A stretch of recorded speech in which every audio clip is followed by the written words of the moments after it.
Hello प्यारे बच्चों आज हम समझेंगे प्रोटीन का यानी हमारे शरीर में क्या महत्व है, या हम इस तरीके से कह सकते हैं कि प्रोटीन का शरीर विज्ञान में महत्व क्या है।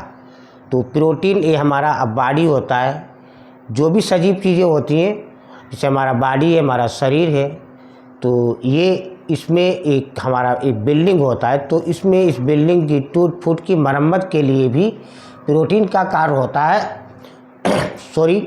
सभी जीवित वस्तुओं के लिए प्रोटीन बहुत ही महत्वपूर्ण है, क्योंकि अब हमारा शरीर छोटी छोटी कोशिकाओं से मिलकर के बना होता है और कोशिकाओं का बड़ा भाग प्रोटीन का बना होता है।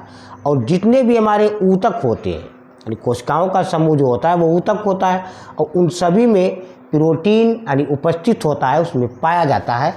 तो इसका एक संरचनात्मक प्रोटीन के रूप में भी इसका एक महत्व है।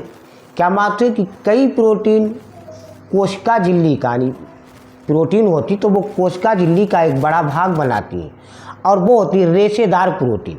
अब रेशेदार प्रोटीन क्या है, जैसे कोलेजन है, इलास्टिन है, केराटिन है।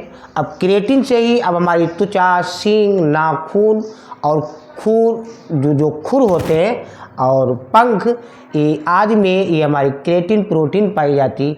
इलास्टिन होती है, जिससे त्वचा होती है तो उसमें लचीलापन, त्वचा में लचीलापन होता है।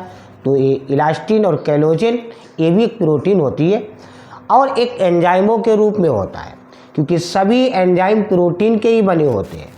और जो सजीवों के शरीर में होने वाली रासायनिक अभिक्रियाओं को उत्प्रेरित करते हैं, यानी उत्प्रेरित करते हैं तो अपने कार्य करने लगते हैं। उत्प्रेरित का मतलब उकसाना किसी चीज़ को, एक हार्मोन के रूप में। तो कई प्रकार के हार्मोन भी प्रोटीन के बने होते हैं। अब हार्मोन उपापचय जैसी अभिक्रियाओं को नियंत्रित करता है, उनको कंट्रोल करता है। जैसे इंसुलिन होता है हमारे पेंक्रियास से निकलता है।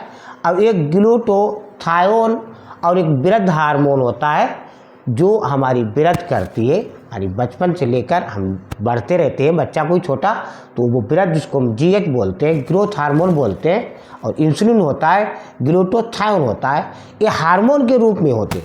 और एक होता है एंटीबॉडी के रूप में, यानी जब कोई बाहरी कण, जिसको एंटीजन बोलते हैं, हमारे शरीर में प्रवेश करता है और रोग फैलाना चाहता है, तो जैसे ही प्रवेश किया तो शरीर स्वयं यानी कोई एंटीजन पहुंचा तो स्वयं यानी एंटीजन को नष्ट करने के लिए कुछ पदार्थ बनाता है। उन पदार्थों को हम कहते हैं एंटीबॉडी, और ये एंटीबॉडी भी प्रोटीन के बने होते हैं।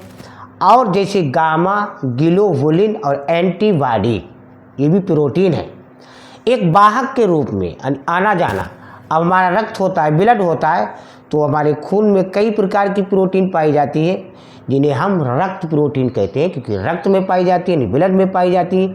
ये कई प्रकार के काम करती हैं, जिसे हमारे प्लाज्मा होती, प्लाज्मा प्रोटीन, हीमोग्लोबिन, रक्त में पाई जाने वाली अन्य प्रोटीन भी होती हैं, जैसे एल्ब्यूमिन एक प्रोटीन होती है, फाइब्रिनोजिन होती है, गामा ग्लोबुलिन एक, और हीमोग्लोबिन ये भी एक प्रोटीन होती है जो हमारे वाहक के रूप में काम करती है हमारे बॉडी में।